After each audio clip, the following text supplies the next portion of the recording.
نور کی سرکار سے پایا دوشالہ نور کا، نور کی سرکار سے پایا دوشالہ نور کا، ہو مبارک تم کو ذو النورین جوڑا نور کا۔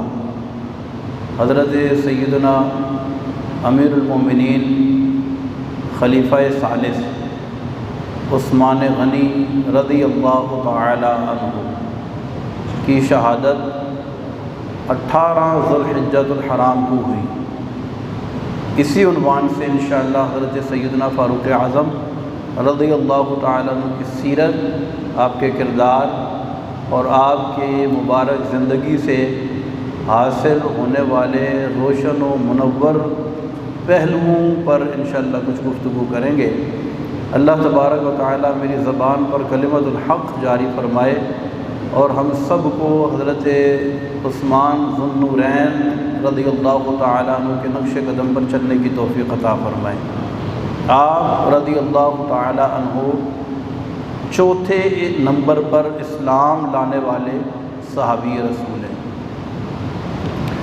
اور صحابہ کرام علیہم الرضوان میں جو مقامات و مراتب جو رسول اللہ صلی اللہ علیہ وسلم نے بیان فرمائے، اور جو قرآن اور دیگر جو کتب احادیث اور قرآن و سنت سے جو چیز ثابت ہوتی ہے، اس میں حضرت ابو بکر صدیق رضی اللہ تعالیٰ عنہ فضیلت میں سب سے افضل صحابہ کرام میں، اس کے بعد حضرت سیدنا فاروق اعظم رضی اللہ تعالیٰ عنہ، اور پھر حضرت عثمان غنی رضی اللہ تعالیٰ عنہ۔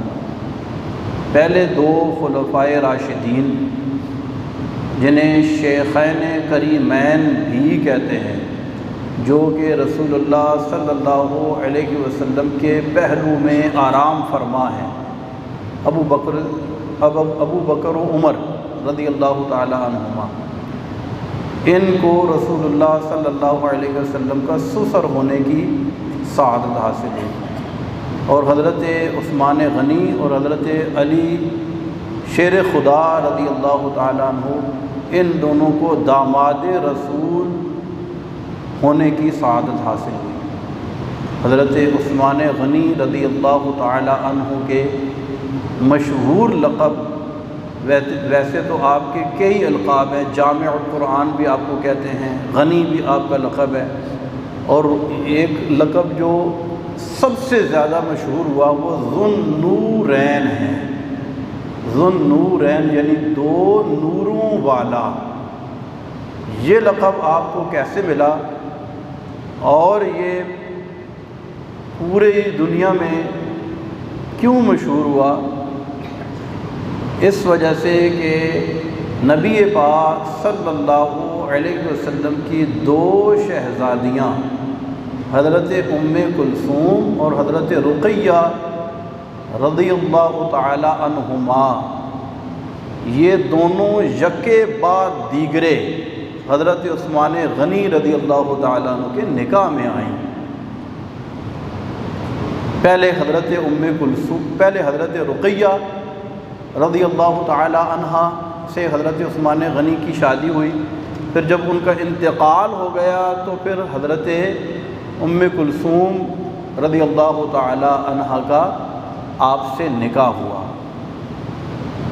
یکے بعد دیگرے کا لفظ ہم نے اس وجہ سے استعمال کیا کہ ایک وقت میں دو بہنوں کے ساتھ شادی یا ایک وقت میں دو بہنوں کو کسی ایک شخص کا اپنے نکاح میں رکھنا جائز نہیں ہے، اسے کہتے ہیں جمع بین الاختین۔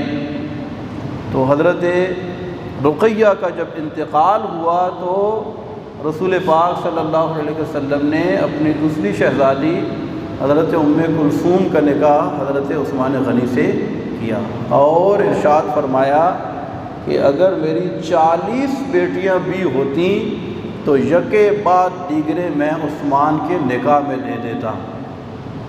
رسول پاک صلی اللہ علیہ وسلم اتنی زیادہ محبت فرمایا کرتے تھے۔ حضرت عثمان غنی رضی اللہ تعالیٰ عنہ کو اس وجہ سے ذو النورین یعنی دو نوروں والا کہتے ہیں۔ اسی پر میرے اعلیٰ حضرت نے کہا کہ نور کی سرکار سے پایا دو شعلہ نور کا، نور کی سرکار سے پایا دو شعلہ نور کا، ہو مبارک تم کو ذن نورین جوڑا نور کا۔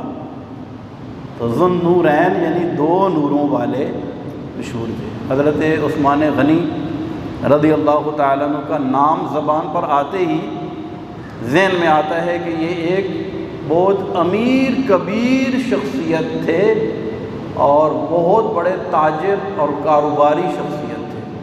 اللہ تبارک و تعالیٰ نے آپ کو بے پناہ دولت عطا فرمائی تھی، لیکن ان کا حال عام طور پر دولت مندوں جیسا نہیں تھا۔ دولت تو ان کے پاس بہت تھی، لیکن وہ دولت ان کے دل کے اندر نہیں تھی، بار بار تھی، اور ان کا دل اتنا سخی تھا کہ ان کے خزانوں کے منہ ہر وقت دین اسلام کے لیے کھلے رہتے تھے۔ جب کبھی بھی رسول اللہ صلی اللہ علیہ وسلم نے اعلان فرمایا تو آپ رضی اللہ تعالیٰ عنہ نے کبھی بھی اس چیز کو ذہن میں لے کر کے نہیں آئے ہیں کہ میں یہ دولت یہ پیسہ میں دوں گا تو میرے پاس کام ہو جائے گا، بلکہ دل کھول کر خوشی کے ساتھ راہ خدا میں خرچ کرتے ہیں۔ غزوہ تبوک کے موقع پر رسول اللہ صلی اللہ علیہ وسلم، آپ کو پتہ ہے کہ یہ بڑا سخت، اسے جیش اسرت بھی کہا جاتا ہے، یعنی تنگی والا یہ غزوہ تھا، جس میں مسلمانوں کی تعداد کم و بیش غالباً 30,000 اور مخالفین کی تعداد 1,00,000 سے زیادہ تھی، اور شدید گرمی بھی تھی، اور مالی طور پر بھی بہت زیادہ قلت تھی۔ اور غزوہ تبوک کا ہی واقعہ ہے کہ جب حضرت صدیق اکبر نے اپنا گھر کا سارا مال پیش کر دیا اور فاروق اعظم رضی اللہ تعالیٰ نے اپنے گھر کا آدھا مال پیش کر دیا، تو غزوہ تبوک کے موقع پر رسول اللہ صلی اللہ علیہ وسلم نے اعلان فرمایا کہ کون ہے جو اس وقت مسلمانوں کی مدد کرے کہ میں اسے جنت کی بشارت دیتا ہوں۔ حضرت سیدنا عثمان غنی رضی اللہ تعالیٰ عنہ سب سے پہلے کھڑے ہوئے اور عرض کی، یا رسول اللہ صلی اللہ علیہ وسلم، میں 100 اونٹ بما ساز و سامان آپ کی خدمت میں پیش کرتا ہوں۔ نبی پاک صلی اللہ علیہ وسلم نے خوشی کا اظہار فرمایا اور ارشاد فرمایا کہ اور بھی کوئی ہو تو راہ خدا میں اپنا مال پیش کرے۔ پھر حضرت عثمان غنی رضی اللہ تعالیٰ عنہ کھڑے ہوئے اور عرض کی، یا رسول اللہ، میں 200 اونٹ راہ خدا میں پیش کرتا ہوں۔ پھر نبی پاک صلی اللہ علیہ وسلم نے اعلان فرمایا، یہ پھر کھڑے ہوئے اور عرض کی، یا رسول اللہ، میں 300 اونٹ راہ خدا میں پیش کرتا ہوں بما ساز و سامان۔ سننے والا تو یہ سمجھتا ہے کہ 300 اونٹ دینے کی نیت انہوں نے کی، لیکن جب دینے کی باری آئی تو آپ نے 950 اونٹ راہ خدا میں پیش کیے، اور اسی طرح کئی گھوڑے اور بھی کافی ساز و سامان جو ہے وہ اس غزوے کے لیے راہ خدا میں رسول پاک صلی اللہ علیہ وسلم کی خدمت میں پیش کیا۔ کیونکہ پہلے 100 کی جب نیت کی تو 100، پھر 200 جو نیت کی وہ اس 100 سے الگ تھے، تو یہ ٹوٹل کتنے ہو گئے؟ 300۔ پھر تیسری مرتبہ جو 300 کی نیت تھی وہ 300 سے الگ تھے، تو کتنے ہو گئے؟ 600۔ تو یہ 600 تو انہوں نے کہا تھا کہ میں دوں گا، اور جب دینے کی باری آئی تو 950 دیا۔ اسی لیے کہتے ہیں سخاوت بدل است نہ بمال است۔ ہم تو 2.5% کو رو رہے ہیں، لوگ بڑے پریشان ہوتے ہیں کیسے حساب کتاب کریں گے، کتنی زکوٰۃ بنے گی۔ بڑی مشکل سے ہم زکوٰۃ نکالتے ہیں۔ قربانی کی باری آئی تو کئی لوگ جو ہے وہ بڑا دل پریشان ہو جاتا ہے، یار یہ کیا پتہ ہی نہیں چلا، سال گزر کے پھر قربانی کرنی۔ تو ہم تو فرض زکوٰۃ یا واجب قربانی اس کے لیے سوچو بچار میں پڑ جاتے ہیں، پریشان ہو جاتے ہیں، سارے مال کا حساب لگاتے ہیں تو کہتے ہیں یار 2.5%، اب جن کو اللہ تبارک و تعالیٰ نے اربوں دیا ہوا ہے تو کروڑوں میں ان کی زکوٰۃ بنتی ہے، جب کروڑوں کی زکوٰۃ بنتی ہے تو وہ پتہ ہے کیا کہتے ہیں؟ کہتے ہیں مفتی صاحب کو طریقہ بتائیں نا یار، انسٹالمنٹ میں دے سکتے ہیں زکوٰۃ؟ اچھا تھوڑی تھوڑی کر کے ہم دیتے رہیں، یعنی ہم فرض زکوٰۃ بھی اکٹھی نکالنے کی جرات اور ہمت نہیں ہم سے ہو پاتی۔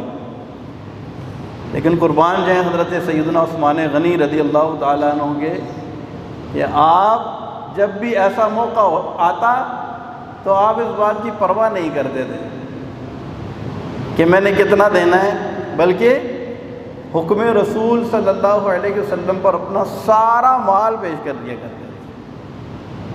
حضرت عثمان غنی رضی اللہ تعالیٰ عنہ ایسے زبردست تاجر تھے، بہت بڑے کاروباری آدمی تھے۔ اچھا پیسہ بھی بہت تھا، عقل و فہم بھی بہت تھا، لیکن یہ عقل و فہم اور پیسہ سارا کا سارا اللہ کی رضا حاصل کرنے کے لیے ہر وقت تیار رہتا تھا، یار مجھے اللہ نے جو دیا ہے اس سے میرا رب راضی ہو جائے۔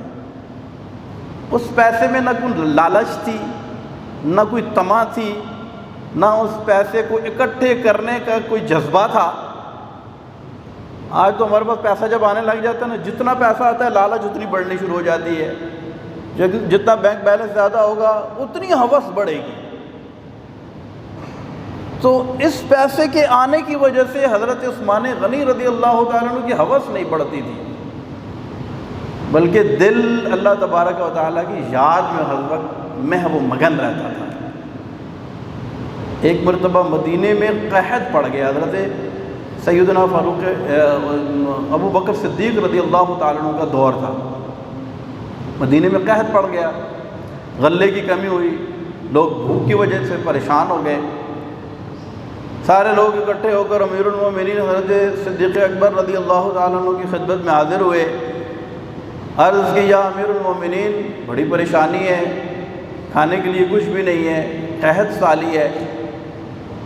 تو حضرت صدیق اکبر رضی اللہ تعالیٰ عنہ نے لوگوں کو تسلی دی کہ اے لوگوں پریشان نہ ہو، اللہ تبارک و تعالیٰ تمہیں رسوا نہیں کرے گا، اور یہ وقت گزر جائے گا اور یہ قحط سالی بھی ختم ہو جائے گی، اور غلے کی جو کمی ہے یہ بھی دور ہو جائے گی، تسلی رکھو، پریشان نہ ہو۔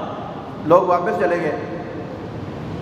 اتنے میں اچانک شور اٹھا کہ 1000 اونٹ فوڈ سٹف غلے سے بھرے ہوئے، گندم سے بھرے ہوئے 1000 اونٹ،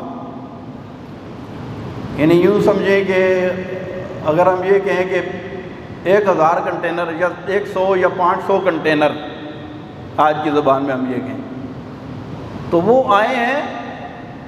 یہ وہ مال تھا جو حضرت عثمان غنی رضی اللہ تعالیٰ عنہ کو تھا، اور تجارت کر کے واپس یہ مال لے کر مدینے کی سرحد پر پہنچایا۔ لوگوں کے گھر میں کھانے کے لیے نہیں ہے، فاقے ہیں۔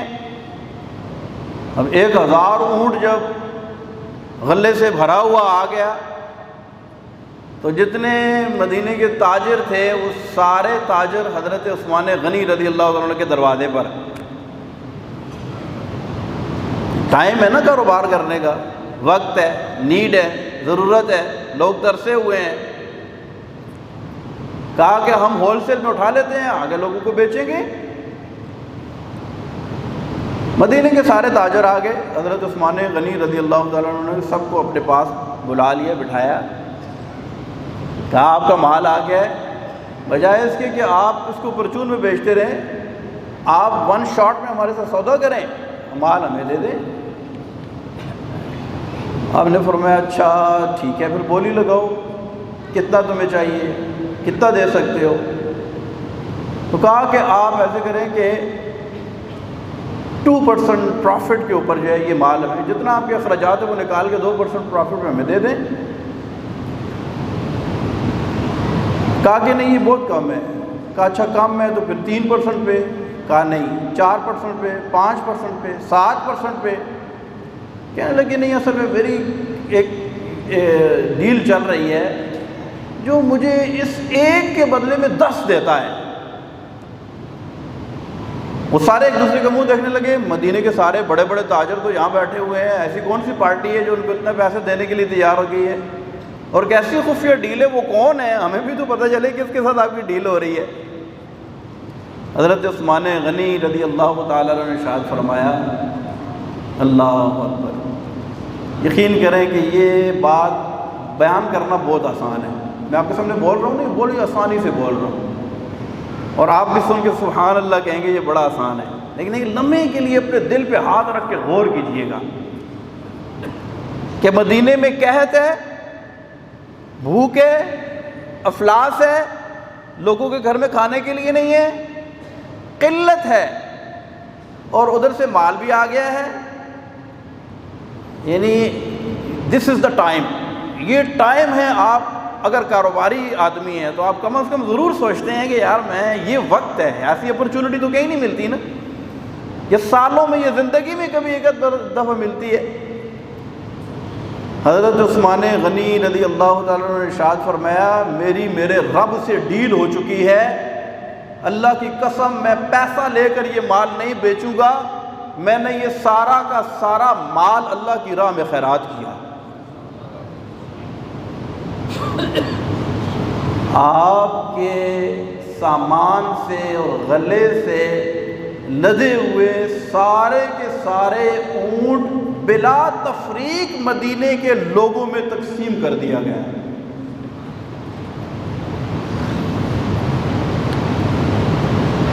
کیسی زبردست شخصیت تھی، اللہ اکبر۔ اللہ تبارک و تعالیٰ ان کے صدقے ہمیں بھی غنا عطا فرمائے، سخاوت والا دل عطا فرمائے، دینے کی طاقت و جرت عطا فرمائے، لوگوں کی مجبوری دیکھ کر فائدہ اٹھانے کے بجائے لوگوں میں آسانیاں بانٹنے کی توفیق عطا فرمائے۔ ہمارے ہاں تو جس چیز کی قلت ہو جاتی ہے اس کا ریٹ بڑھ جاتا ہے، مارکیٹ کے اندر گاہک کم ہوتا ہے ریٹ کم ہو جاتا ہے، گاہک بڑھتا ہے ریٹ بڑھ جاتا ہے۔ رمضان میں فروٹ لوگ زیادہ کھاتے ہیں، ایسے لوگ جو عام سال کے دنوں میں فروٹ نہیں خرید سکتے، رمضان میں ان کی کوشش ہوتی ہے کہ یار ہم فروٹ، افطاری میں ہمارے پاس فروٹ ہونا چاہیے، مارکیٹ میں جا کر دیکھیں فروٹ مہنگا ہو جائے گا، کوئی بھی چیز کم ہوگی مہنگی ہو جائے گی، گاہک زیادہ ہوگا چیز مہنگی ہو جائے گی، اور گاہک بالکل کم ہو جائے گا چیز سستی ہو جائے گی۔ یعنی ہماری گنگا الٹی بہہ رہی ہے، اور پھر اسی وجہ سے ہم یعنی لاکھوں کروڑوں کمانے کے باوجود یہ پیسہ کبھی ادھر نکل جاتا ہے کبھی ادھر نکل جاتا ہے، ہم جوں کہ تو روتے رہ جاتے ہیں۔ شکر نہیں ہے، قناعت نہیں ہے، صبر نہیں ہے۔ لیکن حضرت عثمان غنی رضی اللہ تعالیٰ عنہ کیسی زبردست اپرچونٹی تھی، لیکن آپ نے کیا کیا؟ لوگوں کو ضرورت تھی، اللہ کے راہ میں خیرات کر دیا۔ بیر روما، بیر روما، بیر کہتے ہیں کنویں کو، روما ایک یہودی کا نام تھا، بعد میں اس کنویں کا نام بیر عثمان پڑ گیا۔ اور مدینے میں اللہ تبارک و تعالیٰ ہم سب کو توفیق عطا فرمائے، اور جو گئے انہوں نے دیکھا ہوگا، ہم جو مجھے 2002 کے اندر جب میں گیا تو وہ وہاں پر کافی وہ اوپن تھا، اور وہاں بندہ پانی بھی پی لیتا تھا، وہ نکالتے تھے، لیکن بعد میں اس کو پھر کورڈ کر دیا، اب تو خیر کافی پابندیاں بھی لگیں۔ لیکن بیر روما کا جو وہاں پر موٹریں لگی ہوئی ہیں، جو بجلی کا میٹر ہے، وہ بجلی کا میٹر بھی اس وقت بھی حضرت عثمان غنی کے نام پر لگا ہوا ہے، بل جو آتا ہے حضرت عثمان غنی کے نام پہ آتا ہے۔ یہ بیر روما کیا تھا؟ یہ مدینے میں ایک کنواں تھا جس کا پانی میٹھا تھا، اور وہ یہودی اس کا پانی بیچتا تھا۔ حضرت عثمان غنی رضی اللہ تعالیٰ، نبی پاک صلی اللہ علیہ وسلم نے ارشاد فرمایا، جو اس کنویں کو خرید کر مسلمانوں کے لیے وقف کرے، میں جنت کے کنویں کی بشارت دیتا ہوں۔ اچھا پتہ تو تھا کہ کون خریدے گا، پتہ تھا نا کون خریدے گا۔ بعض وقت نا مجمع کے اندر بیٹھے ہوتے ہیں، 10 بندے بیٹھے ہوتے ہیں، تو بندہ بات کرتا ہے تو اندازہ ہو جاتا ہے کہ یار میں کس سے بات کر رہا ہوں۔ یہ مان تھا نا، مان سے کہا کہ کون خریدے گا اس کو، جنت کا کنواں دیتا ہوں، جنت دیتا ہوں، پتہ تھا کون خریدے گا۔ حضرت عثمان غنی رضی اللہ تعالیٰ عنہ اٹھے اور روما سے جا کر ڈیل کی، کہا کنواں مجھے بیچ دو۔ اس نے کہا میرا دماغ خراب ہے، لوگ مجھ سے پانی خرید رہے ہیں، میں دن کے کئی کماتا ہوں، میں تمہیں کیوں بیچوں؟ لیکن حضرت عثمان غنی، میں نے آپ کو عرض کی نا، اللہ تبارک و تعالیٰ نے بڑا عقل و فہم عطا فرمایا، بڑی کوشش کی، اس نے کہا نہیں بیچوں گا۔ انہوں نے کہا اچھا ایسے کرو، آدھا کنواں بیچ دو۔ کیا کرو؟ آدھا کنواں بیچ دو، آدھا اپنے پاس رکھو۔ اس نے سوچا، اس نے کہا بات تو ٹھیک ہے۔ کہا وہ کس طرح؟ کہا ایک دن تم پانی استعمال کرنا، ایک دن میں کروں گا۔ اس نے سوچا یار ڈیل تو بڑی فائدے کی ہے، پیسے بھی مل جائیں گے، اور جس دن میری باری ہوگی میں پانی بھی بیچوں گا۔ قیمت طے ہوگی، قیمت دی، ایک دن کے لیے خرید لیا۔ حضرت عثمان غنی رضی اللہ تعالیٰ عنہ کی جب باری آئی کنویں پر، مدینے میں اعلان کر دیا، کہا بلا تفریق، خالی مسلمانوں کے لیے نہیں، خالی مسلمانوں کے لیے نہیں، مسلمان، یہودی، نصرانی، جس مذہب سے بھی کوئی تعلق رکھتا ہے، جو بھی انسان ہے، آج عثمان کے قبضے میں آج کا دن کنواں ہے، آئے جتنا چاہے پانی بھر کے لے جائیں، کوئی پیسہ نہیں، فری میں۔ مدینے کے سارے لوگ، کسی کے پاس ڈور اٹھایا ہوا ہے، کسی کے پاس گھڑا اٹھایا ہوا ہے، کسی کے پاس کٹورا اٹھایا ہوا ہے، دیچکی اٹھائی ہوئی ہے، لوگ آ رہے ہیں، پانی صبح سے شام تک تانتا بندھا ہوا ہے، لائنیں لگی ہوئی ہیں، لوگوں نے پانی بھر لیا۔ اگلا دن آیا، یہودی دیکھتا ہے بندہ ہی کوئی نہیں آ رہا، ہاتھ پہ ہاتھ دھرے بیٹھا ہوا ہے، گاہک ہی کوئی نہیں ہے، بڑا پریشان ہوا، سارا دن گزر گیا، لوگوں نے تو پانی بھر لیا تھا اگلے دن کا بھی۔ پھر اگلے دن آیا، پھر لوگ آ گئے کیونکہ فری میں تھا پانی۔ کچھ دن گزرے، بڑا پریشان ہوا، آگے کہتا ہے سارا کنواں لے لو میں بیچتا ہوں۔ عثمان غنی رضی اللہ تعالیٰ عنہ پھر بھی قیمت دی، زیادتی نہیں کی، اس کو پتہ یہ پھنس گیا ہے ابھی نا۔ ہمارے پاس تو جب گاہک پھنس جاتا ہے تو ہم کیا کرتے ہیں؟ پھر نیگوسیشن کرتے ہیں، ریٹ کم کرواتے ہیں، بارگیننگ کرتے ہیں، پتہ ہوتا ہے یار دینا تو ہے ہی اس نے، لیکن وہ پھنس گیا تھا، اس کے باوجود اس کو بلیک میل نہیں کیا، اس کی منہ مانگی قیمت دی، کنواں خریدا اور مسلمانوں پر وقف کر دیا اور جنت خرید لی۔ حضرت سیدنا عثمان غنی رضی اللہ تعالیٰ، کیا کیا باتیں بندہ کرے، اللہ اکبر۔ ٹائم ختم ہو گیا ہے، ایسی خوبصورت سیرت ہے، ایسی خوبصورت۔ حضرت عثمان غنی رضی اللہ تعالیٰ عنہ 40 دن تک رسول اللہ صلی اللہ علیہ وسلم کے پڑوس میں رہے۔ ارشاد فرمایا عثمان میرا پڑوسی رہا ہے، مجال ہے اس کے گھر سے کبھی پانی گرنے کی آواز بھی آئی ہو، یہ کتنا اچھا پڑوسی ہے۔ یہ اللہ کے رسول صلی اللہ علیہ وسلم ارشاد فرمایا۔ اگر حدیث کا مفہوم ہے، ایک شخص نے عرض کی یا رسول اللہ میں کیسے مجھے پتہ چلے گا کہ میں نے اچھا کیا یا برا کیا؟ ارشاد فرمایا جب تیرا پڑوسی کہے نا تو نے اچھا کیا تو تو نے اچھا کیا، اور اگر تیرا پڑوسی کہے تو نے برا کیا تو تو نے برا کیا۔ پڑوسی کو تکلیف، ہم کیا کرتے ہیں؟ آدھی رات کو آتے ہیں، ہارن بجاتے ہیں گیٹ کھولنے کے لیے، 2 بجے واپس آ رہے ہیں، گیٹ کھولنے کے لیے ہارن بجاتے ہیں۔ میرے ایک بڑے قریبی دوست ہیں، کئی دفعہ ان کے گھر جانے کا مجھے اتفاق ہوتا ہے، میں نے ان کا ایک انداز دیکھا، مجھے بڑا پیارا لگا۔ انہوں نے ریموٹ رکھا ہوا ہے، رات کو 2 بجے بھی آئے ہیں، ریموٹ سے اپنا دروازہ کھولیں گے، بالکل آرام سے گاڑی اندر کریں گے اور ریموٹ سے لاک کریں گے، دروازہ بند۔ جہاں اتنے خرچے کرتے ہیں سویپ کر لیں، نیت یہ ہو کہ پڑوسی کو تکلیف نہ ہو۔ ٹائم ختم ہو گیا ہے، تمام حضرات آگے آگے تشریف